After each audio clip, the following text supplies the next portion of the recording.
Robo news కి స్వాగతం. ఈ రోజు వార్తలు.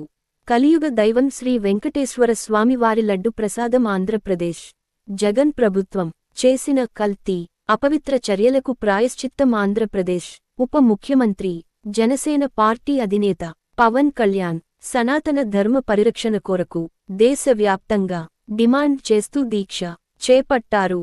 వారికి సంఘీభావంగా లడ్డు కల్తీ విషయానికిలో బాధ్యులను వెంటనే అరెస్టు చేసి శిక్షించాలని డిమాండ్ చేస్తూ సిర్పూర్ నియోజకవర్గ జనసేన కార్యకర్తలు కాగజ్ నగర్ పట్టణం బాలాజీ నగర్ వెంకటేశ్వర స్వామి ఆలయంలో ప్రత్యేక పూజలు నిర్వహించారు. ఈ కార్యక్రమంలో జనసేన ముఖ్య నాయకులు పోతుల ప్రవీణ్, అక్కేన పల్లి బాలేష్, చెట్టి రాజేష్, పెరుగు మనీష్, అరికెళ్ళ గణేష్, అక్కేన పల్లి సాయికృష్ణ, వినీష్ రెడ్డి, అల్లూరి సాయికుమార్లు పాల్గొన్నారు. 51 రక్త కణాలను అందించి ఆదుకున్న రక్త చైతన్యకర్త గాలిపెల్లి కుమార్. కరీంనగర్లో బ్లడ్ అంటే గుర్తుకు వచ్చే మొట్టమొదటి వ్యక్తి కుమార్. డెంగ్యూతో బాధపడుతున్న రోగికి సరైన సమయంలో రక్త కణాలను అందించి గాలిపెల్లి కుమార్ గారు మరొకసారి సామాజిక సంపన్న సేవకుడని నిరూపించుకున్నారు. పూర్తి వివరాల్లోకి వెళితే సుల్తానాబాద్ పూసల గ్రామానికి చెందిన ప్రశాంత్ డెంగ్యూ జ్వరంతో గత కొద్ది రోజులుగా కరీంనగర్లోని స్థానిక సాయి కృష్ణ హాస్పిటల్లో చికిత్స పొందుతున్నాడు. ప్రశాంత్ రక్త కణాలు ఒక్కసారిగా 10,000కు తగ్గడం జరిగింది.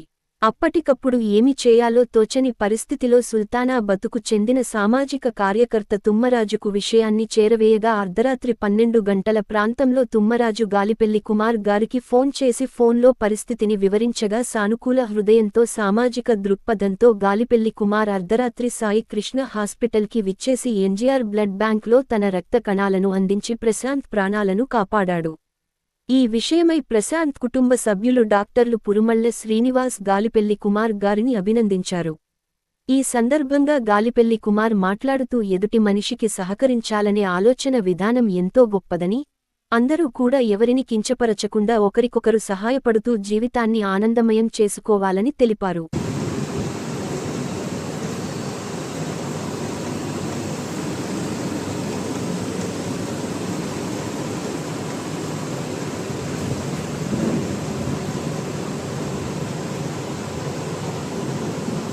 ఈరోజు సుల్తానాబాద్ దగ్గర పూసల గ్రామానికి చెందిన ప్రశాంత్ అనే 30 సంవత్సరాల యువకునికి డెంగ్యూ జ్వరం వచ్చి కరీంనగర్లోని సాయికృష్ణ హాస్పిటల్లో అడ్మిట్ కాగా అత్యవసరంగా A+ రక్త కణాలు అవసరం పడగా సుల్తానాబాద్కు చెందిన సామాజికవేత్త తుమ్మ రాజ్కుమార్ గారు ఈ అర్ధరాత్రి 11:30కు నాకు కాల్ చేసి తెలుపగా నేను వెంటనే హుటాహుటిన కరీంనగర్కు వచ్చి ఎన్జీఆర్ వాలంటరీ బ్లడ్ బ్యాంక్లో నా 51వ రక్త కణాలు ఇవ్వడం జరిగింది.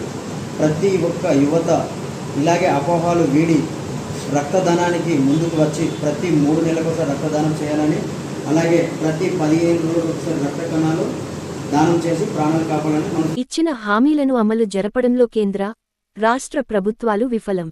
బీజేపీ ప్రభుత్వం రాజ్యాంగ హక్కులను కాలరాస్తూ ప్రజల మధ్య ఐక్యతను విచ్ఛిన్నం చేసే కుట్రలు చేస్తున్నది. రాష్ట్ర ప్రభుత్వం హైడ్రా పేరుతో ఇచ్చిన హామీలను గాలికి వదిలేసింది. రూ. 2 లక్షల రుణమాఫీ చెయ్యాలి. సిపిఎం చెన్నూరు ఏరియా మహాసభ కావేరి రవి, బోండ్ల సరిత అధ్యక్షతన చెన్నూరులో జరిగింది. ముఖ్య అతిథిగా పైళ్ల ఆశయ్య సిపిఎం రాష్ట్ర కమిటీ సభ్యులు, సంఖ్యరవి జిల్లా కార్యదర్శి గార్లు హాజరై మాట్లాడుతూ ప్రభుత్వం ఎన్నికల్లో ఇచ్చిన హామీ ప్రకారం ఇందిరమ్మ ఇల్లు ఇవ్వాలి, లేదా ఇల్లు నిర్మాణానికి 10 లక్షల రూపాయలివ్వాలి. విద్య, వైద్యం ప్రతి ఒక్కరికి అందించే విధంగా చూడాలి. ప్రతి ఒక్క విద్యార్థికి చదువు అందించే బాధ్యత ప్రభుత్వాలదే. నిరుద్యోగులకు ఉద్యోగ కల్పించాలి.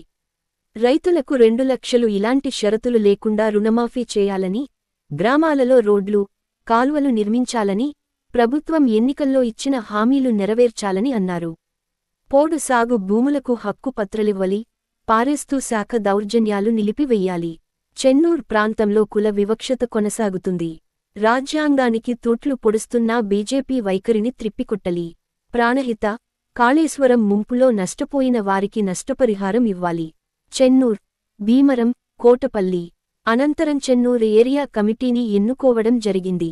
ఈ కార్యక్రమంలో బోడంకి చందు కార్యదర్శి, కమిటీ సభ్యులు కావేరి రవి, బోఓడ్ల సరిత, సిడం సమ్మక్క, కరీంబి, ఆత్రం శ్రావణ్ కుమార్, రాతిపల్లి నగేష్, నాగజ్యోతి, ఉమారాణి, జె.